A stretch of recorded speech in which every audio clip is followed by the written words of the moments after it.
네, 여러분 안녕하십니까? 10주차 강의 시작하겠습니다. 이번 시간에는 친환경 생활 왜 필요할까에 대해서 강의를 합니다.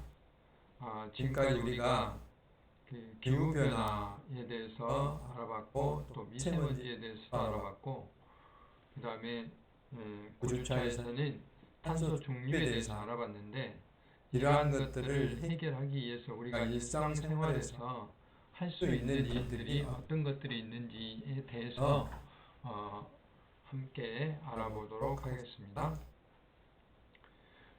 우리는 이 기후위기 속에서 무엇을 하면서 어떻게 살아야 될까 고민해 봐야 될 시점입니다. 강의 소개 시간에서도 보여드렸던 사파인데요.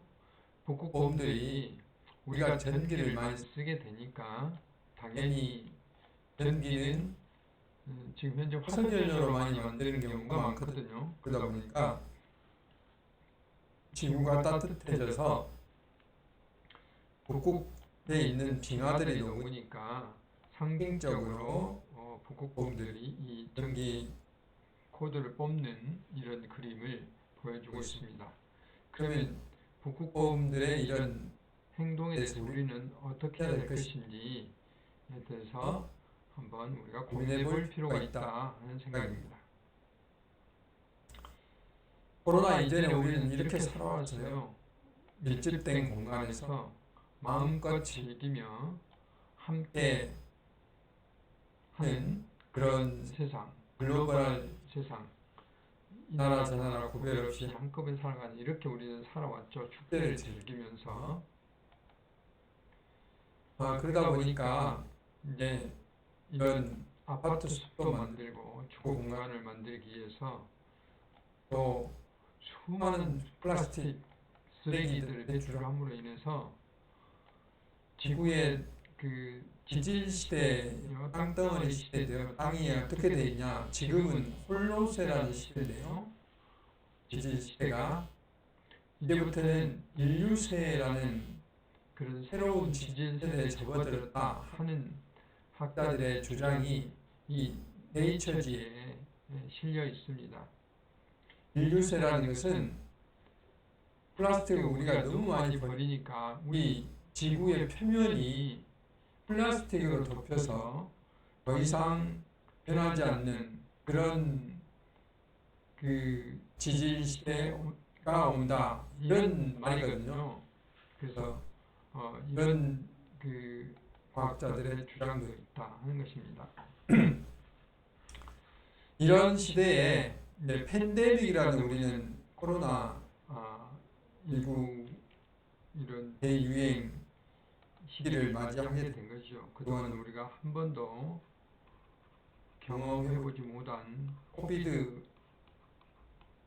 시대를 우리가 맞이하게 된 것이죠. 그래서 이렇게 거리두기를 해야 되고 지금 이제 대부분 거리두기가 지금 풀려 있지만 아직도 우리 강의는 이제 비대면으로 해야 될 그런 좀 안타까운 것이고요. 이렇게 소독을 한다든지 또 개인 생활을 해야 된다든지 이렇게 그 차로 드라이브 스루를 하는 이런 새로운 풍경들이 많이 만들어져 왔죠. 그리고 이 그림도 이미 보여드렸지만 코로나19가 막 발생했을 때 2000년도 초반에 2020년도 초반에 이 이태리 이 근처에 이 부분 이산화질소의 그 변화 추적인데 이전과 이후가 확연히 달라지죠. 그다음 프랑스 쪽도 마찬가지입니다. 확연히 좋아진 걸 볼 수 있고 우리 동북아시아 중국이죠. 우리나라 여기도 확실히 사람의 이동이라든지 이런 게 없기 때문에 우리 사람의 활동이 얼마만큼 기후변화나 이 미세먼지 오염이나 이런데 영향을 미치는가 것이 코로나19로 인해서 확실히 증명이 됐다라고 이야기를 할 수 있습니다. 그래서 이탈리아의 베네치아 같은 곳에 이렇게 뭐 오리라든지 또 물고기들이 이렇게 다시 찾아오는 오염이 일시적으로 해소되는 산업 활동이 줄어드니까 또 프랑스의 독립문 같은 경우도 이렇게 굉장히 시야가 트이는 이런 현상들이 나타났다 하는 것을 우리가 알 수 있고요. 매년 그 우리나라의 환경 2기 시기라는 것을 발표를 하는데 2020년 기준으로 9시 56분이에요. 여기 보시면 9시가 넘으면 매우 불안함이죠. 9시부터 12시까지는 매우 불안한 그런 상태다 이 말이죠. 적어도 3시 정도까지 불안하지 않는 이런 상태여야 되는데 우리나라는 이미 2000년도 이후에는 첫 조사했을 때가 7시 49분이었어요. 92년도에. 그러니까 약간 불안한 그런 때죠. 약간 불안한데 2004년 불과 몇 년 만에 9시를 넘게 됐죠. 그래서 지금 계속해서 9시를 넘고 있어요. 거의 10시에 가까운 시간이죠. 그러니까 한국의 환경 2기 시기는 굉장히 심각한 상태다 하는 것을 알 수가 있습니다.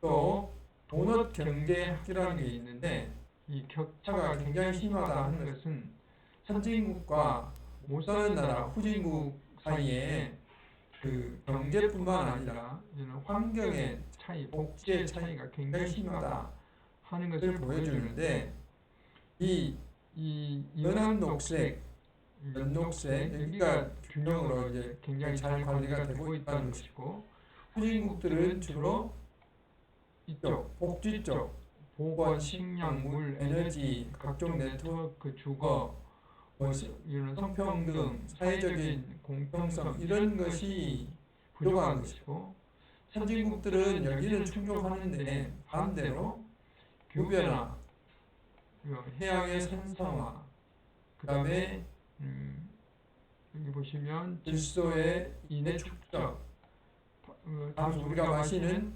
담수의 고갈, 토지의 개간, 뭐 이런 것들, 생물 다양성의 손실, 대기오염, 오존층 파괴 이런 것들이 선진국들은 이제 과잉이다, 너무 많이 발생한다. 그래서 방글라데시를 보면은 안쪽이 빨갛게 돼 있죠. 그러니까 부족하다는 이야기고 우리나라와 미국은 바깥이 빨갛게 돼 있죠. 도너츠가 너무 부풀어졌다 이 말이죠. 그만큼 이제 사회적 기초는 거의 충족한데 생태적인 한계를 초과했다 하는 것을 우리가 알 수가 있습니다. 뭐 여러 번 보여드렸지만 미세먼지가 굉장히 심화됐고 제가 지금 금요일날 녹화를 하고 있는데 불과 어제 수요일 목요일날 중국으로부터 굉장히 그 진한 황사가 와서 미세먼지 주의보가 발령되고 그런 적이 있었고 지난 그 겨울과 봄철에 몇 차례 미세먼지 주의보, 초미세먼지 주의보가 발령했던 것도 있습니다. 여기는 서울의 북악산에서 본 이 남산타워가 흐릿하게 보이는 거고 롯데 타워가 굉장히 흐릿하게 보이는 그런 모습입니다. 이게 반복적으로 일어나고 있고요. 또 익히 강의에서도 말했지만 지구온난화가 끊임없이 지금 일어나고 있어서 문제가 되고 있고요. 그런 상황들을 우리는 이제 직면해 있습니다. 또 폭염, 그 광프리카라는 개념에 대해서 제가 몇 번 말씀을 드렸는데 이제 아프리카에 빗대서 하는 말은 아프리카가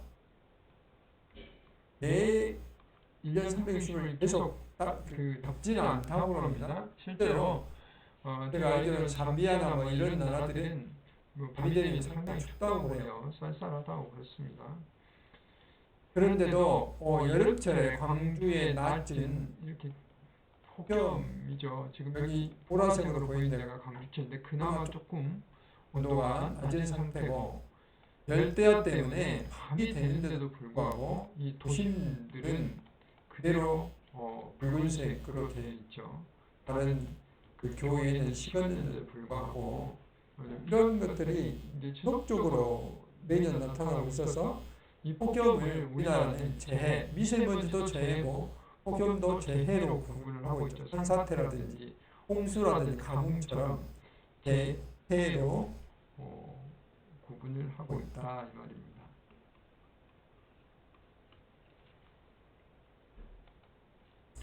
그 다음에 기후변화에 민감한 수자원, 당연히 기후변화에 민감하죠. 왜냐하면 하늘에서 비가 내려야지만 우리는 물을 가둬놨다가 비가 내려야지 물을 가둬놨다가 이것을 365일 나눠서 쓰는 거잖아요. 그런데 특히 우리 광주 전남 지역은 섬진강도 있고 영산강도 있고 그랬어요. 그러니까 우리나라의 한강이 제일 큰 일대가 있죠. 한강, 낙동강, 그 다음에 금강, 영산강, 섬진강. 그래서 영산강과 섬진강을 합쳐서 4대강이라고 그러거든요. 그런데 이 두 강을 합쳐서 세 번째 강인 금강 전수량에도 못 미친다는 거죠. 그래서 전국 최하위의 불리한 자연 조건을 가지고 있어요. 우리 호남 지역에는.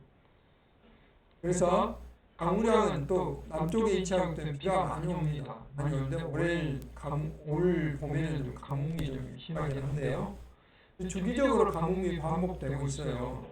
그래서 연평균 1300에 1900mm의 강우가 내리는데 이렇게 94년도에 773mm, 95년도에 764mm, 2008년도에 800mm 이렇게 800mm 이하의 그 비가 내리게 되면 이게 반타작이죠. 한 절반 정도만 내리게 되면 굉장한 가뭄이다 이 말이죠. 그래서 동복호라든지 조화호라든지 이런 그 우리 상수원들이 이 저수율이 이렇게 4% 10%로 떨어지는 굉장히 불안한 일이 벌어지죠. 그래가지고 제한급수 그러니까 수돗물을 시간별로 뭐 2시간만 준다든지 또는 오늘은 주고 내일은 안 준다든지 이런 제한급수를 하게 되는 그런 그 불행한 일이 벌어진다 이 말이죠. 실제로 94년도에 광주의 경우에는 제한급수를 했다 이 말이죠.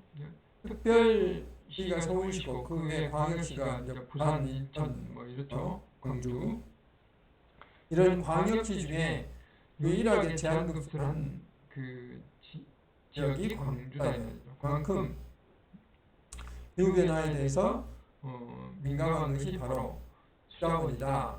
근데 우리는 수자원은 물발족에서 이미 이야기했지만은 이렇게 굉장히 많은 물들을 필요로 한다. 보면 초콜릿 만드는 데가 제일 많이 필요한 것 같아요. 이렇게 필요하다 하는 것을 우리는 알 수가 있습니다.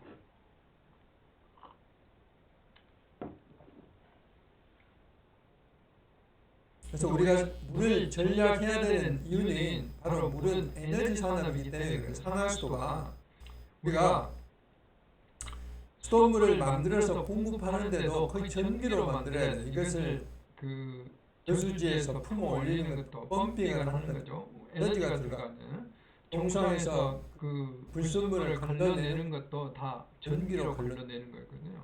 그 기계가 작동하는 것들이 그 다음에 우리 여러분들이 이제 사용을 하고 버릴 때 그냥 버리잖아요. 근데 이것을 한 곳에 모아서 하수처리라는 걸 하죠. 이제 나중에 이제 강의가 있겠습니다만은 하수처리도 전부 전기가 사용됩니다. 그러니까 에너지로 생산한다는 거죠. 수돗물을 만들 때, 그 수돗물을 정화할 때 에너지를 이용한다 이 말입니다. 그래서 우리가 절대적으로 물을 아껴야 된다 하는 것이죠. 또 절대량이 부족하다고 그랬죠. 아까 우리 이 영산강, 섬진강 수계는 그 수계 폭이 작기 때문에 절대량이 부족하다. 근데 우리는 어느 부분에서 물을 많이 사용하냐? 샤워할 때, 또 세탁, 화장실 이런 데서 많이 사용합니다. 화장실은 여러분들이 임의로 이걸 줄일 수는 없잖아요. 그래서 정부에서 아예 변비라든지 수도꼭지를 절수용으로 생산해서 판매하도록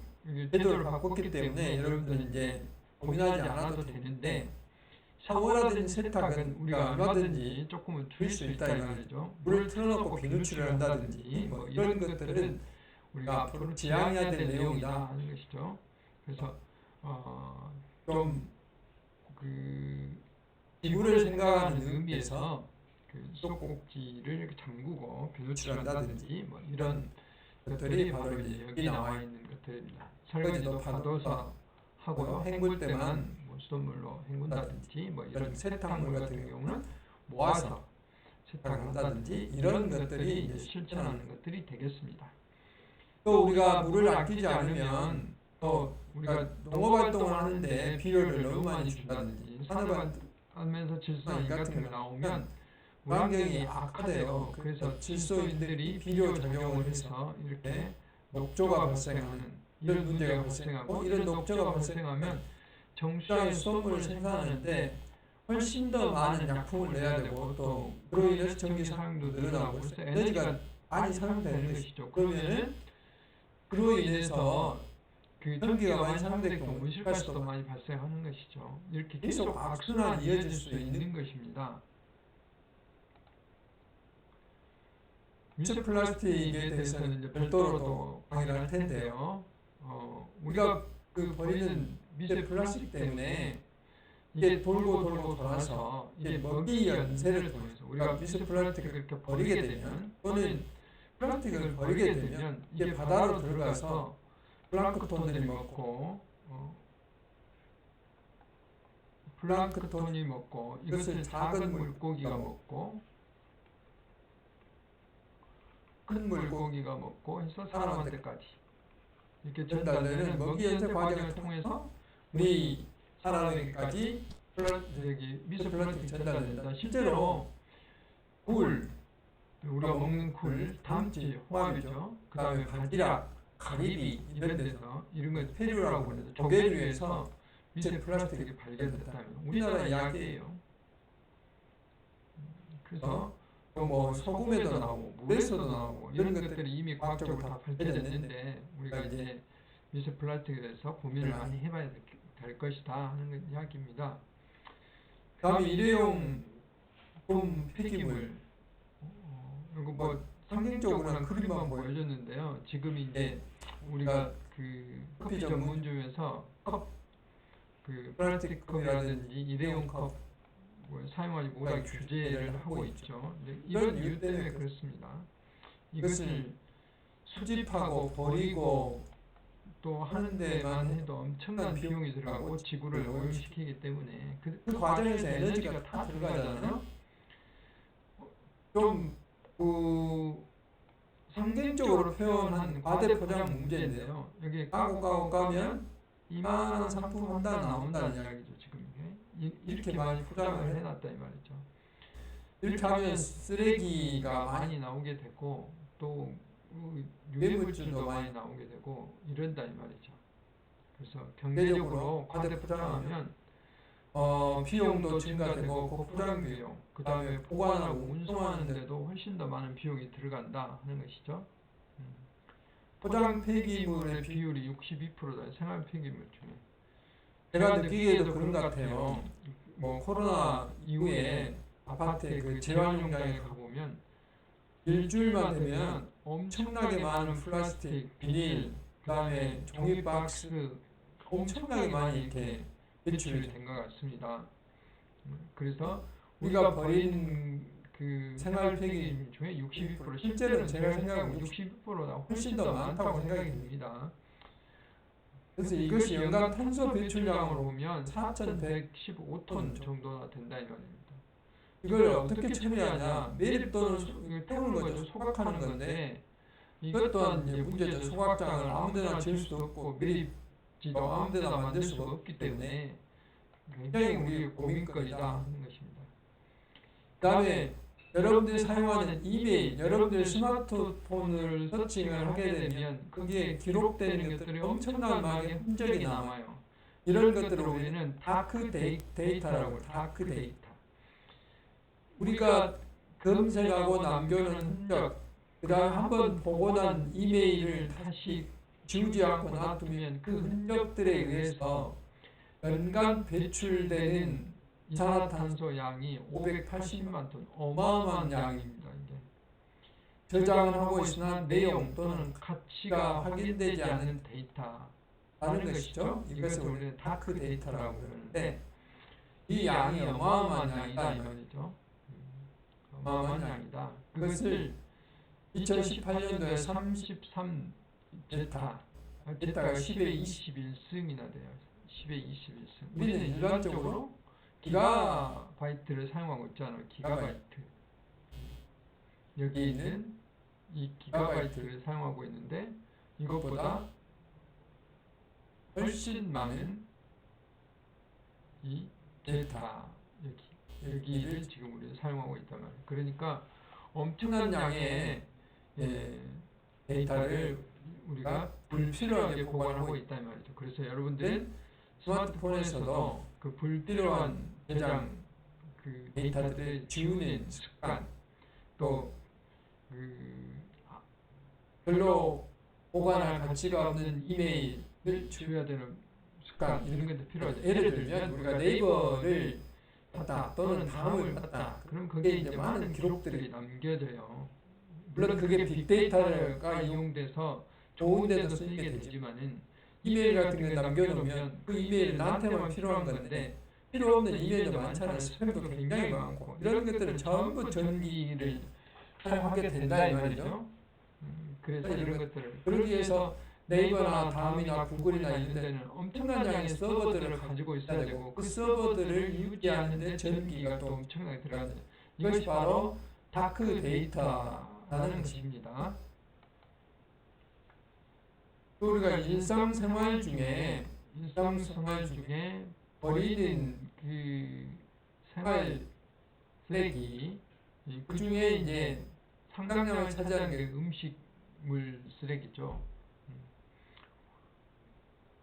음식물 쓰레기 중에 대부분은 어디서 나오는 걸 파게 되냐면은 57% 절반 이상이 유통하고 조리하는 과정에서 우리가 농산물 공판장 같은 데 한번 가보면 예를 들어서 파 같은 걸 한번 따듬으면 굉장히 많은 그 쓰레기들이 나오죠. 그래서 이제 최근에 그 바뀐 제도가 양파의 그 줄기 있죠. 이런 것들을 과거에는 이 농산물 공판장에 와서 이 줄기를 다 잘라가지고 그것을 놔두고 이제 이 양파만 팔았던 것이죠. 그러다 보니까 도시에 그런 음식물 식재료 쓰레기들이 굉장히 많아지는 것이죠. 그래서 이제 아예 그 생산지 밭에서 그것을 하도록 만드는 제도들을 하고 있죠. 그래서 쓰레기를 되도록 줄이기 위해서. 그리고 두 번째가 우리가 남긴 음식, 먹고 남은 음식이 30% 정도 돼요. 그러니까 적당량을 조리해서 그러니까 보관하는데 9%, 보관하는 폐기물 먹지 않아가지고 그 다음에 먹지 않은 음식물이 4% 그렇습니다. 그러니까 우리가 적당량만 구입을 해서 적당량의 조리를 해서 먹어야 된다는 것이 키입니다. 키. 어디서 많이 나오냐? 우리가 음식점에서 많이 나올 것 같은데 실제로는 가정에서 굉장히 많은 70% 정도가 음식물 쓰레기 구성이 70% 가정에서 나온다 이 말입니다. 이 학교 급식이라든지 이런 10% 정도밖에 안 되고 음식물은 대형 음식점은 16% 정도가 된다 이 말입니다.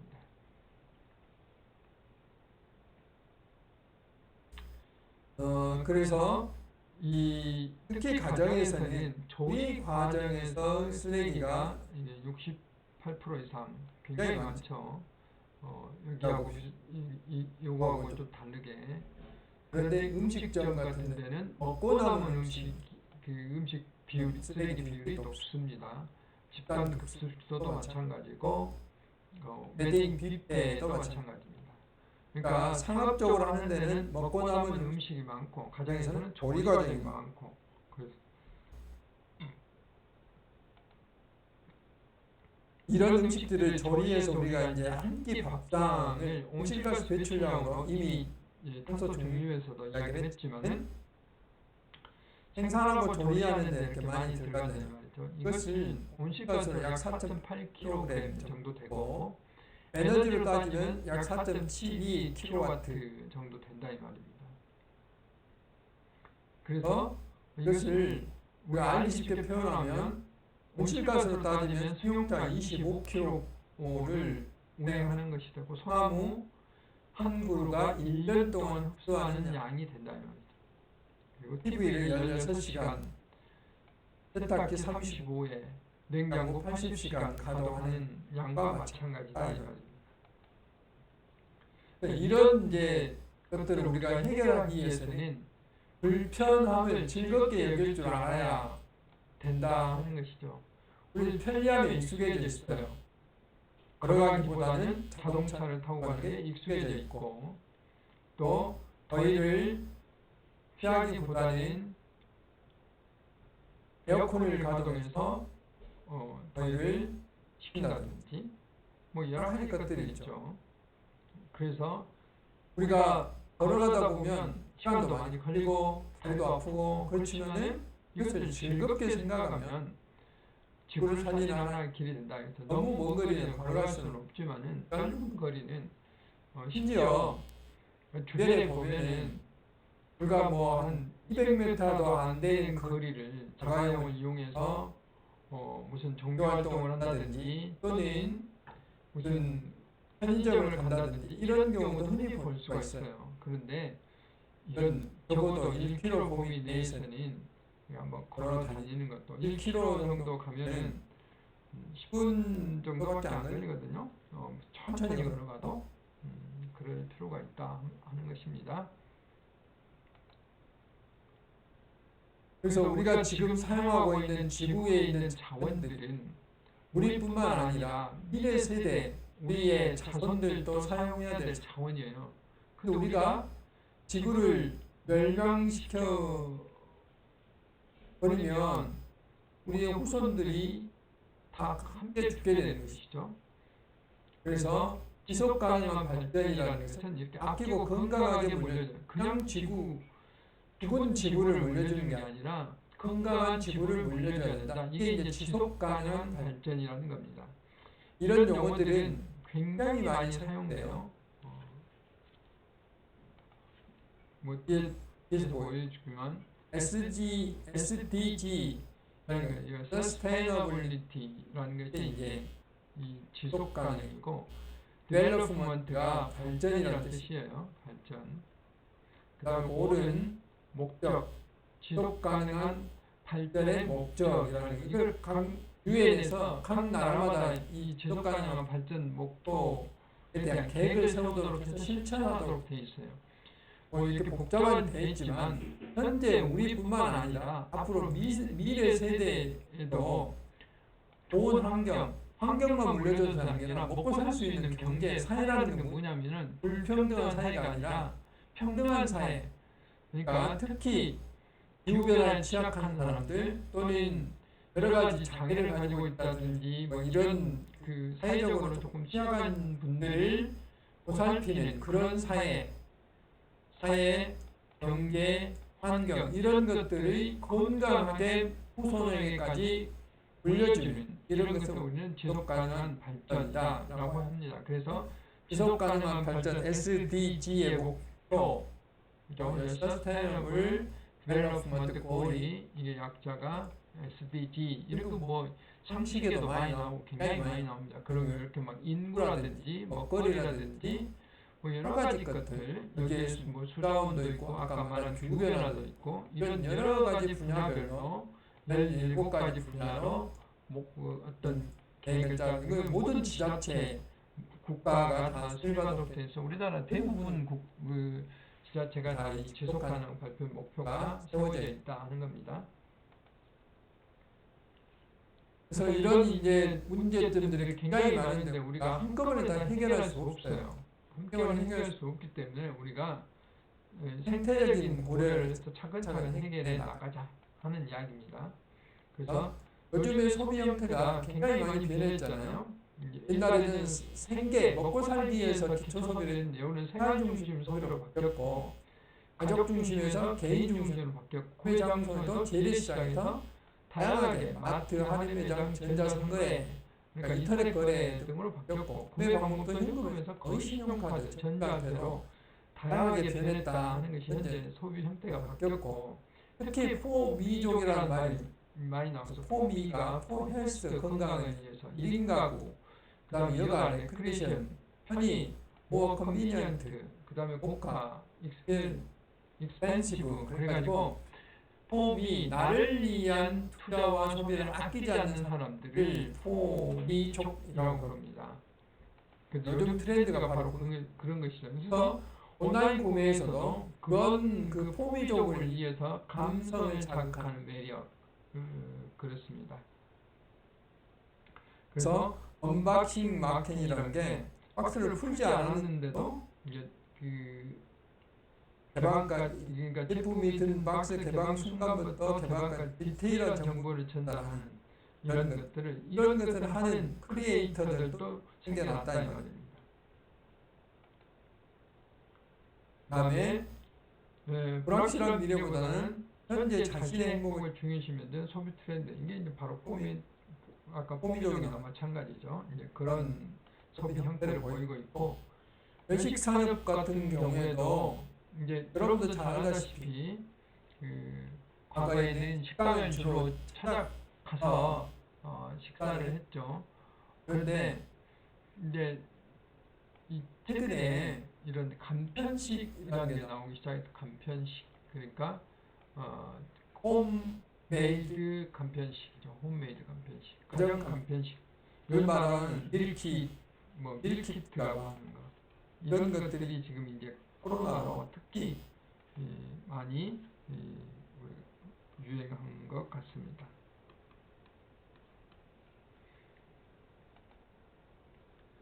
그래서 코로나로 인해서 이런 데 이제 지출돼서 배달 음식비, 그 다음에 위생과 관련된 용품, 이런 것들 특히 많이 소비가 늘어나는 걸 알 수 있고, 또 코로나19라는 소비 성향이 홀로 만찬, 혼자 밥 먹는 거, 그린슈머, 이렇게 이런 것들을 줄이는 친환경, 그 다음에 본인이 좋아하는 어떤 취향, 안심 푸드테크, 그러니까 뭐 로봇 서빙을 한다든지 안심 식당 검색을 해서 찾아간다든지 이런 것들이 이제 상당히 트렌드가 됐고요. 먼 거리보다는 가까운 우리 동네의 어떤 그 상품 또는 가게를 이용하는 이런 트렌드들이 코로나19로서 만들어진 하나의 트렌드라고 이야기를 할 수가 있습니다.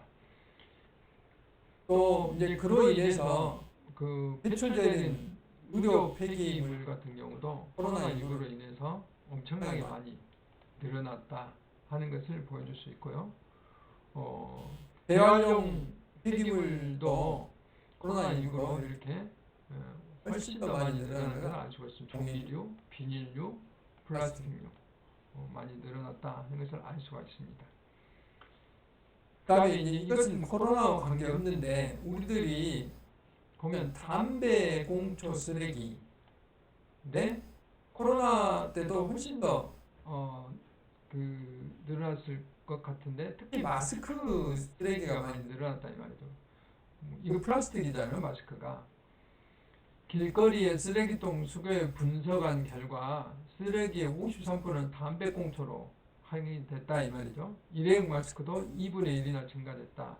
여기 보시면 1위가 담배꽁초, 2위가 마스크, 3위가 종이컵. 그렇죠? 그래서 담배꽁초 같은 경우는 이제 여러분 담배 피시는 분도 있고 안 피시는 분도 있을 텐데, 되게 횡단보도라든지 또 그 신호가 걸린 곳 이런 데 가면 차에서 버린 담배꽁초가 굉장히 많이 버려져 있어요. 이게 비가 오게 되면 이게 다 어디로 갑니까? 하천으로 가고요. 바다로 갑니다. 여기서 나오는 니코틴을 비롯한 거의 뭐 수십 가지의 발암 물질이 다 우리가 다시 먹이 연쇄를 통해서 우리 몸으로 들어온다 이 말이죠. 미세 플라스틱과 마찬가지로. 그렇기 때문에 담배꽁초는 반드시 쓰레기통에 버려야 된다 이 말이죠. 길거리에 바로 버리면 안 되고 불 꺼서 가지고 있다가 쓰레기통에 버려야 된다. 가정용품 소비 성향도 마찬가지예요. 이제 집에만 있으니까 장식용 테이블, 그 다음에 아웃도어 의자, 뭐 매트리스, 거실 의자, TV 스탠드 이런 것들이 이제 많이 그 판매가 됐다. 실제로 설문조사 해봐도 이런 온라인 구매라든지 TV 시청이라든지 넷플릭스 시청이라든지 이런 거 굉장히 많이 이렇게 늘릴 것이다 라고 한 반면에 직접 매장을 찾아가는 거, 그 다음 대중교통 이용하는 거, 음식점에서 외식하는 것은 굉장히 많이 줄어들었다고 이제 대답을 하죠. 근데 이제 사회적 거리 두기가 풀렸기 때문에 이런 것도 점차적으로 해소가 되지 않을까 하는 생각입니다. 그러므로 인해서 기후변화에 대한 문제는 더 우리가 고민해봐야 되지 않을까 하는 생각입니다. 그래서 이번 시간에는 지금 현재 우리가 살아가는데 뭐 코로나 이전과 이후의 소비 트렌드, 그로 인한 어떤 에너지 문제, 그 다음에 탄소 배출 문제, 이런 소비 트렌드에 대해서 알아봤습니다. 네, 수고 많이 하셨습니다.